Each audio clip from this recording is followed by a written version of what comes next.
Hi, I'm Peggy and Salz here at Mobile Growth Summit, where we are talking to the speakers and the sponsors and the companies that matter because they're here at Mobile Growth Summit and talking about topics you need to know more about. So I'm very excited to have Kimberly Culp. She's director at Carr McClellan, and you were on a panel about what is probably like the topic that marketers probably didn't want to think about at all, which is the legal side of everything. It's great to get really excited about saying, oh, we're going to take this content, or we're going to get this data, we're going to monetize that. But at the end of the day, they have to think about the legal side of things. So tell me, first of all, Kimberly, I mean, you're obviously in a law firm, but is it specialized in app marketers and app marketer questions, or? No, the law firm itself is not specialized. Okay. We work with companies in Silicon Valley, companies who touch businesses in Silicon Valley and San Francisco. That is our target market. I work with mobile applications and video game companies. And is it a headache? Do they get it? Do they understand what they need to comply with? Or do you have a lot of explaining to do? There's a lot of explaining. It definitely depends on who your audience is and whether or not they've had a run around with the FTC or not. But part of my job is to educate. Part of my job is to work with my clients around risk. What's their objective? What do they have to do? And let's figure out a solution that's the right solution for that particular client. It's not one size fits all. Absolutely, and if you're a global app, it's even more of a headache. So I'm based in Europe, where GDPR is everything. Compliance is everything, and it is very strict about that. There's no ifs, ands, buts about it, as you know. I mean, is it more difficult now, or what would you say to an app marketer? You know, it's not as if wait until someone figures out what you haven't been complying with. I mean, it really is a greater risk now than it was before. Right. So international is so much more complicated now because of GDPR, to your point. And it is getting more and more complicated. So in California, we have a new companion statute, if you will, on the privacy side. The California Consumer Privacy Act comes into effect January 1, 2020. It is not the same as the GDPR. So what do you do if you are an international company? So you touch Europe, you have to think about GDPR. You're in California, you have to think about that statute. How do you balance those two? You know, that's a lot of what I do, is to help make that analysis. And the answer is no one's perfect. Very rarely is any company perfect. And so it's talking about what are the risks, what's the upside, what can you tolerate, what can't the business tolerate, how close can you get to what you need to do for your particular situation. So what has become table stakes, where it's like no matter what, you have to do this? I mean, a lot of it I've understood is about how you ask for compliance. That's really important, but that's just me as a layman. You're the expert. What is it you absolutely have to do in 2019 and get absolutely right? So our panel today was about influencer advertising. I would say you absolutely have to get right the disclosure that your influencers are putting in their feed about their relationship with your brand. Okay, good point. So it can't just be like underneath sponsored by. They have to say, hey, I am so-and-so, and I have a relationship with X. There's lots of ways to do it. And that's a great way to do it. There's lots of ways to disclose the relationship. The trick is to actually do the disclosure. The Federal Trade Commission told us a couple weeks ago that we should absolutely be expecting that they are paying attention to brands and influencers and agencies in the influencer space, and they will be active in 2019 in making sure that consumers are not being duped by this kind of advertising. So I think that is one space where everyone has to get it right, and the getting it right is disclosing the relationship between the influencer and the brand. I mean, in many ways, I can understand it. They have to disclose, but you don't want to do it like overtly, but you want to do it correctly, because you know, if you have like I'm just thinking of an example, you know, you have fashion or beauty, and you really want people to think the influencer's really excited about looking really amazing, not just because you gave them this stuff in the first place. So are you advising different companies about different ways to communicate that? For sure, and it depends on the medium. A blogger will disclose the relationship in a very different way than an Instagrammer will. But I would say that most consumers don't want to be duped. They want to know that you got that dress or that piece of swag, and there's some relationship. So do it in a way that's fun and creative and authentic, because that's why people follow your feed, that authenticity. If you disclose the relationship in an authentic way, your followers should appreciate the transparency. And I think most brands are understanding that there's not risk in the disclosure. The way to do it is to do it creatively in a way that is interesting to the consumer.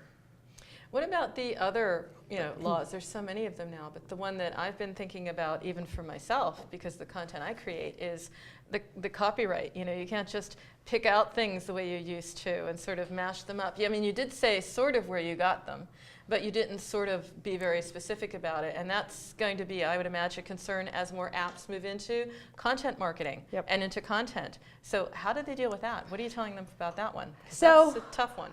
And it's true, and there's legislation that's happening in Europe right now that could, I read an article today that said, end the internet as we know it. So let's put that reality to the side, but to your question, you think about user-generated content, and you want to have rights to that, you want to reuse that, you put that in your terms, and you think about all the ways in which you're going to want to use content, and you spell that out in your terms so that you have those rights to use that content. And let's put aside the doomsday, the internet ends example. Because I mean, I would imagine if, the end of the world as we know it, yes. I would imagine in some ways, because when you're doing like your social feed and you're picking out little things, for your gifts and what have you, I guess that's going to be very different now. It could be, and there's risk there for sure, especially as you have influencers who have content that they are very protective and proprietary over. There are more opportunities to misappropriate content, and from an IP perspective, from a brand side, you need to get clearance. You need to know, where did this content come from? You ask the marketing team, that's a great picture, where'd you get it from? Do you have the rights to that?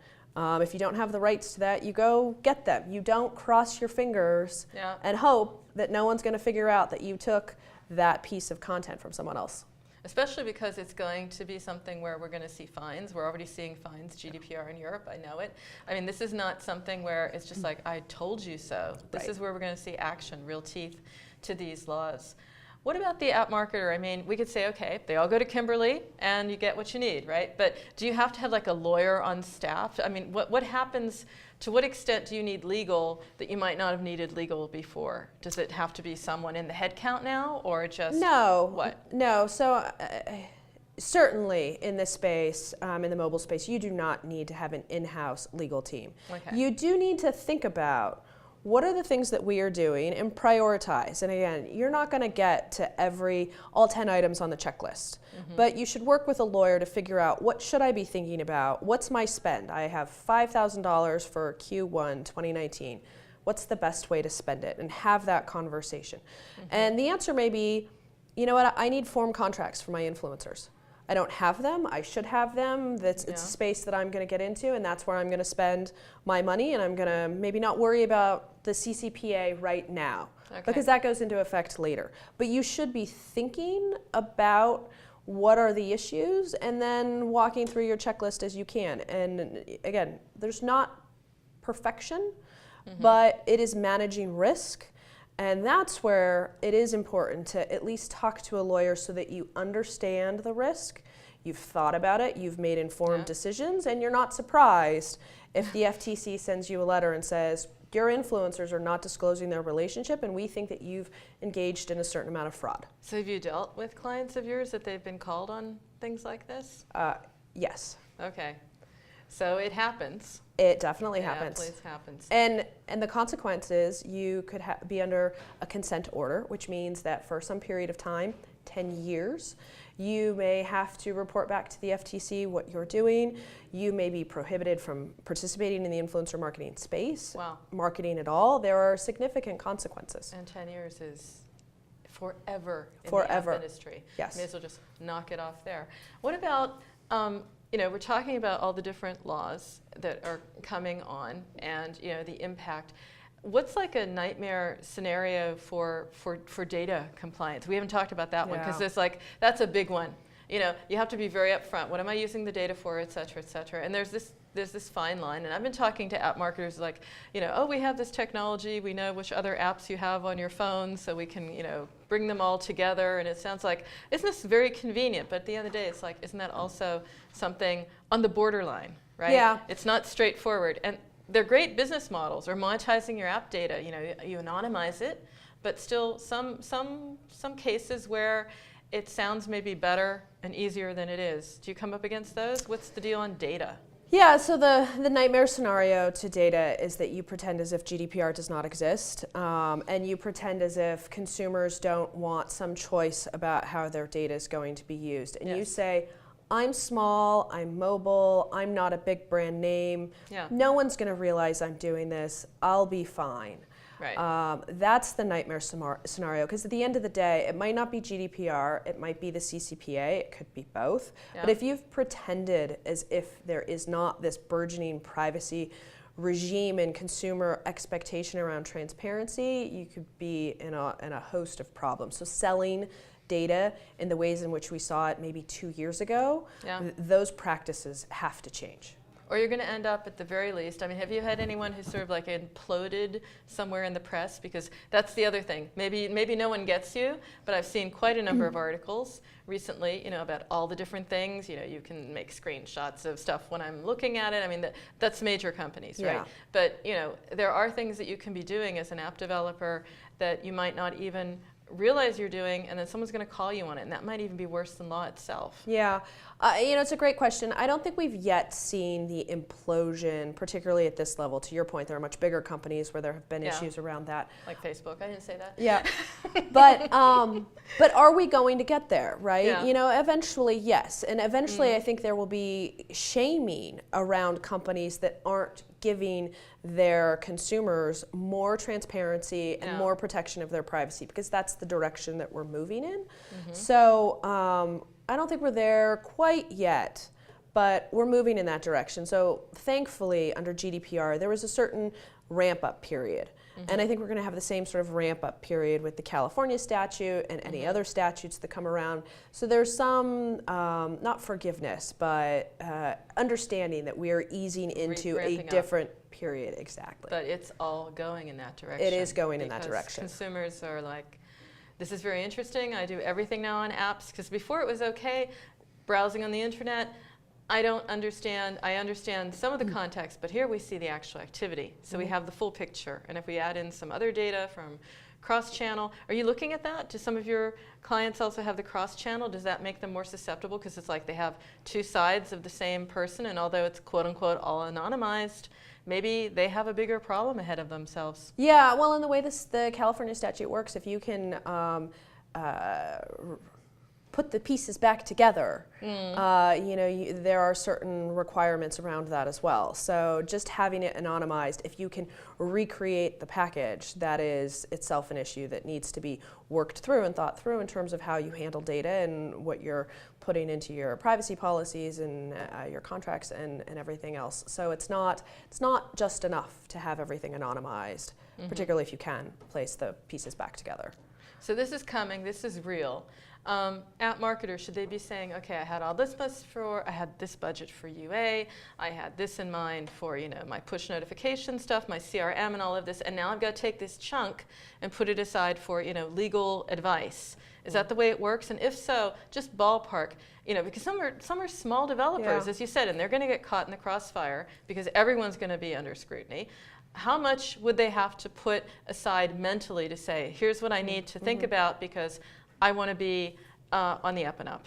Yeah, it's in terms of dollars. Let's think about it in time. Okay. An hour, 2 hours worth of time with an attorney, and most attorneys, myself included, will have a conversation to just understand what's the lay of the land. Are you the right client for me? Am I the right lawyer for you? What are your issues? So you can get a sense of how to triage. Okay. Probably in an initial relationship. You'll get a list. It'll have 5 issues, 10 issues, whatever the particular issues for your company, and then you can say, okay, well, what's it going to cost me to hit all 10? What's it going to cost me to hit 5? What's it Got going to cost me to hit 3? And some companies maybe were more sensitive to data, and so they're in a better position. Some perhaps have buried their head for the last couple of years and they're in a worse spot. Some may have said, there's the FTC. What's the FTC? I didn't know anything about the FTC. That was a band. Yeah.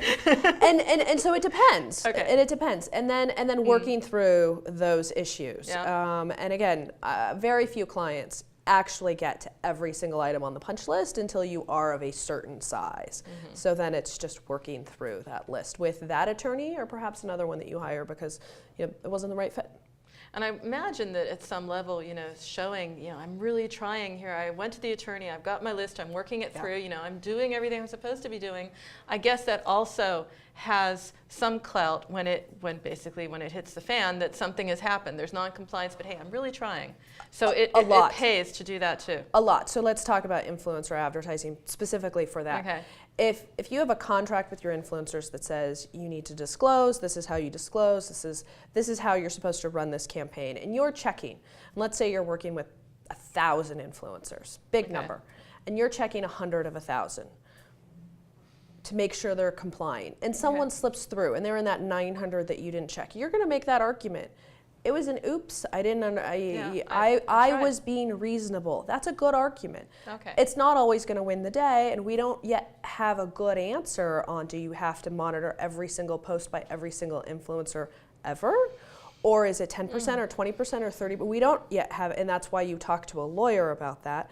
Got it. But right now, until we have a clear line in the sand, that argument, I thought about it, I was diligent, I tried very hard, will go a long way. Okay. And speaking of long ways, we're into the beginning of the year, going to be a long year ahead. Yeah. What's ahead for you, Kimberly? What do you want to be accomplishing this year? What's top of mind for you? I'm expecting a lot of work in the influencer space. I'm going to expect a lot of clients that are worrying and thinking about CCPA and getting ready for that. That's January 1, 2020, so they have a ramp-up period. And esports is starting to touch mobile more. It's not just at a large platform level now. And so there too, we're going to see, what are the rules for the tournaments? What are the contracts? At what point does a player become an influencer? And then where do those pieces blend into each other? We have to define that too. Yes, we will. Oh. Yeah. Then you have a lot.